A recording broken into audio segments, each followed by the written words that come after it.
नमस्कार रसिकांनो, मी जगदीश खांदेवाले सर्व रसिकांचे अविराज चॅनलवर सहर्ष स्वागत करीत आहे। मी आपणासमोर माझ्या 10वा मैल या कादंबरीच्या 6व्या भागाचे वाचन करणार आहे। त्याआधी मी एक डिस्क्लेमर देऊ इच्छितो की या कादंबरीतील सर्व घटना, स्थळे आणि व्यक्ती पूर्णपणे काल्पनिक असून त्यांचा कोणत्याही घटना, स्थळे आणि व्यक्तींशी साम्य आढळल्यास तो केवळ योगायोग मानावा। चला तर आता वाचन सुरू करूया। रीतसर सर्व सोपस्कार पार पडले आणि 2च आठवड्यानंतर समीर ढाक्याच्या विमानतळावर उतरला। तशी फारशी प्रवाशांची गर्दी नव्हती। चेकिंग करतेवेळी समीरच्या पुढे एक उंचापुरा, मध्यमवयीन, गोरापान सरदारजी फक्त होता। तेजिंदर बग्गा चेकिंगला उभे असताना तो समीरला म्हणाला, समीर शिलेदार। समीरने आपली ओळख सांगितली। तेवढ्यात तेजिंदरचा नंबर आल्याने संभाषण थांबले। पासपोर्ट प्लीज, काउंटरवरचा अधिकारी तेजिंदरला म्हणाला। नेमका तेजिंदरला पासपोर्ट काढायला जरा वेळ लागला, कारण त्याच्या हातात बॅग होती। सर लवकर आठवा, आम्ही बांगलादेशात कोणालाही विना पासपोर्ट प्रवेश देत नाही, किंचित त्रासून तो अधिकारी म्हणाला। त्याबरोबर तेजिंदरला राग आला। तेवढ्यात पासपोर्ट पण त्याच्या हाती लागला। तो काढून त्या अधिकाऱ्याला देत तो खोचकपणे म्हणाला, खरे की काय? माझ्या माहितीनुसार अंदाजे 2 लाख भारतीयांना तुम्ही विना पासपोर्ट प्रवेश दिला होता। सर तुम्ही काहीतरी बोलायचे म्हणून बोलत आहात, असे होणे शक्यच नाही, रागाने तो अधिकारी म्हणाला। तुम्ही तुमचे म्हणणे सिद्ध करा, नाहीतर माफी मागा। ऑगस्ट 1971 ते फेब्रुवारी 1972 या दरम्यान अंदाजे 2 लाख भारतीय शूरवीर बांगलादेश मुक्त करण्यासाठी बांगलादेशात विना पासपोर्ट लढत होते। अजून काही बोलायची गरज आहे का? तेजिंदर शांतपणे म्हणाला। पिन ड्रॉप सायलेन्स म्हणजे काय हे समीरने नंतरची 2 मिनिटे अनुभवले। काही न बोलता त्या अधिकाऱ्याने तेजिंदरचे चेकिंग आटपते घेतले। या छोट्याशा चकमकीचा फायदा इतकाच झाला की समीरचे चेकिंग लवकर आटपले। लाऊनमध्ये येताच त्याच्या नावाचा फलक घेऊन उभे असलेला इंटरकॉन्टिनेंटल हॉटेलचा माणूस त्याला दिसला। त्याच्या समवेत तो हॉटेलच्या कारमध्ये जाऊन बसला। बघतो तर काय, तेजिंदर पण कारमध्ये आधीच स्थानापन्न झालेला होता। Pleasant surprise and thanks, Sameer बसत म्हणाला। सरप्राईज ठीक आहे, पण थँक्स कशाबद्दल? मुचकळ्यात पडून तेजिंदरने विचारले।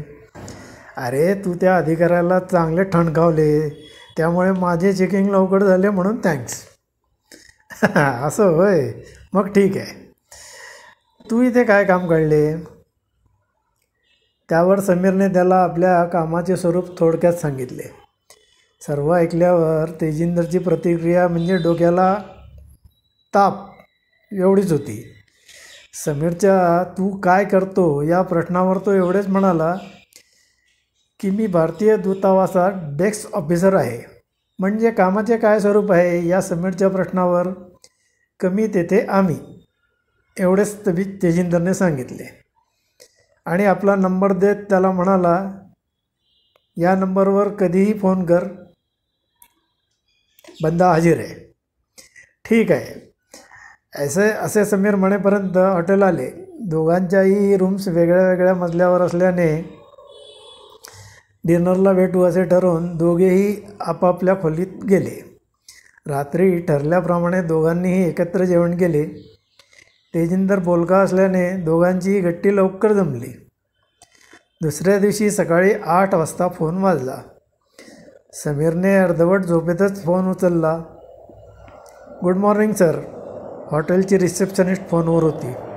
गुड मॉर्निंग, समीर म्हणाला। सर तुम्हाला भेटायला 2 विद्यार्थी आले आहेत। समीरला क्षणभर कळेना की कोण विद्यार्थी आपल्याला भेटायला आलेत, म्हणून त्यांनी विचारले, कसल्या संदर्भात? तिने त्यांना तसे विचारले आणि अद्बीने समीरला सांगितले की कसल्या तरी सर्वेच्या संदर्भात म्हणत आहेत. आता समीरची ट्यूब भेटली. हां, त्यांना रेस्टॉरंटमध्ये बसायला सांग, मी एक 10 मिनटात येतोच, असे सांगून 10 मिनटात समीर सर्व आटपून खाली रेस्टॉरंटमध्ये गेला. तशी फारशी गर्दी नसल्याने समीरला बघताच दोघे तरुण पटकन उभे राहिले. समीरने त्यांना बसण्याची खूण केली. सॉरी, मला जरा उशीर झाला, समीर म्हणाला. मी समीर, आपली ओळख? मी मकबूल आणि हा रफिक. आपल्याला कसल्या तरी सर्वेकरता स्वयंसेवक पाहिजे आहे, म्हणून आमच्या कॉलेजतर्फे आम्हाला पाठविण्यात आले. तेवढ्यात आलेल्या वेटरला ऑर्डर देत समीर म्हणाला, जरूर जरूर. सर्वे ढाक्यातील ट्रॅफिक जामवर काही उपाय शोधावा याकरिता आहे. प्रथम मला सांगा, तुम्हाला ढाक्याची कितपत माहिती आहे?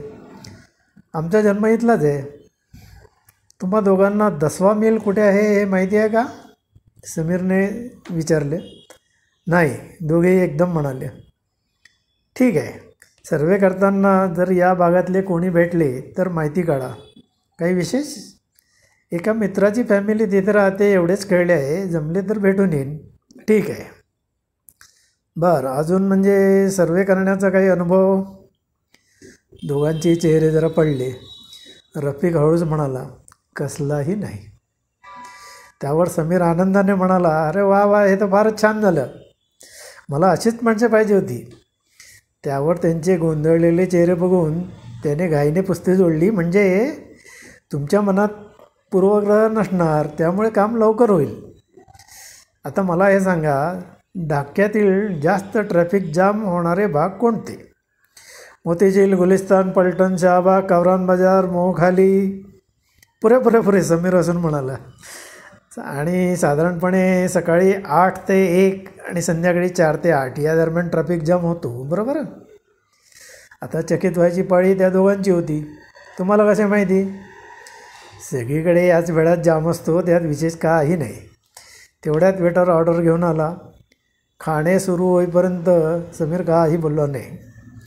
खाणे झाल्यावर 5-10 मिनिटांनी समीरने 2 फॉर्म त्यांना दिले आणि म्हणाला, मी एक छोटीशी प्रश्नावली केली आहे, तुम्ही ती भरून घ्यायची, हे मुख्य काम आहे. आपल्याकडे अजून 10 दिवस आहे. 6 दिवस डेटा गोळा करायला, 4 दिवस निष्कर्ष काढायला.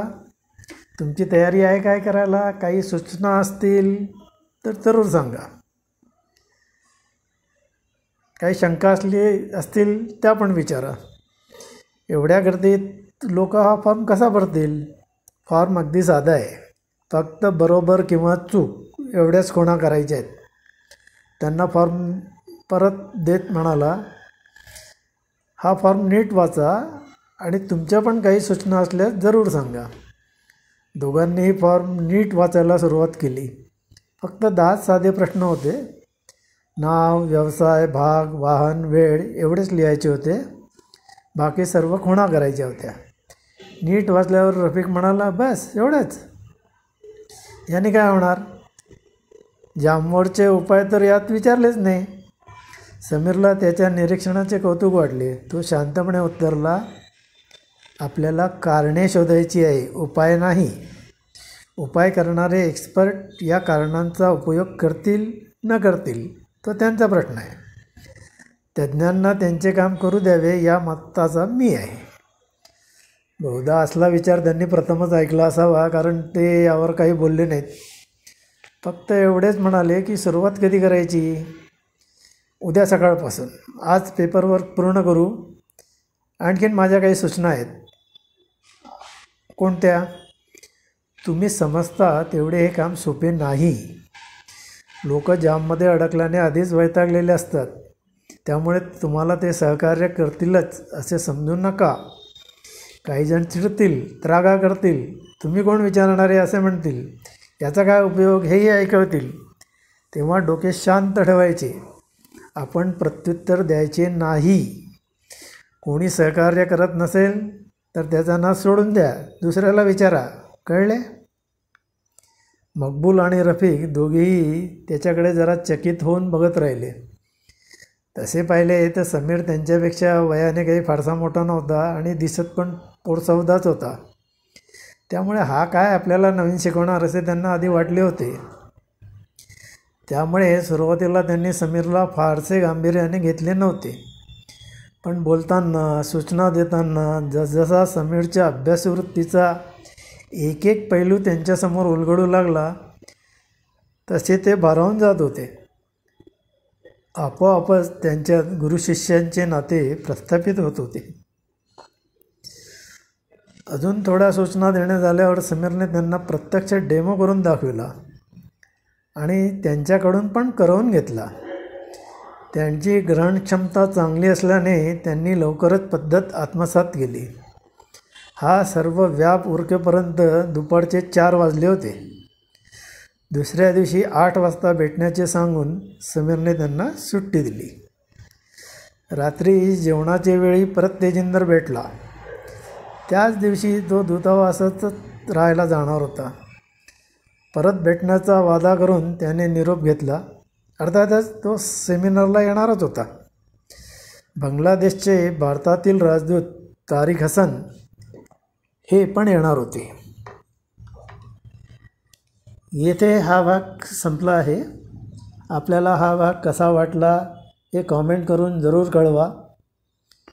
ओविराज चॅनेलवर आपण प्रथमच आला असल्यास सबस्क्राईब करा आणि ज्यांनी अजून सबस्क्राईब केलं नसेल त्यांनी कृपया सबस्क्राईब करावे, लाईक करावे आणि मित्रमंडळींबरोबर शेअर करावे. इतर भागांची लिंक डिस्क्रिप्शनमध्ये दिलेली आहे, ती पण रेफर करा आणि बाकीचे भाग जरूर ऐका.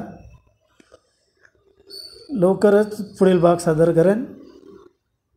धन्यवाद.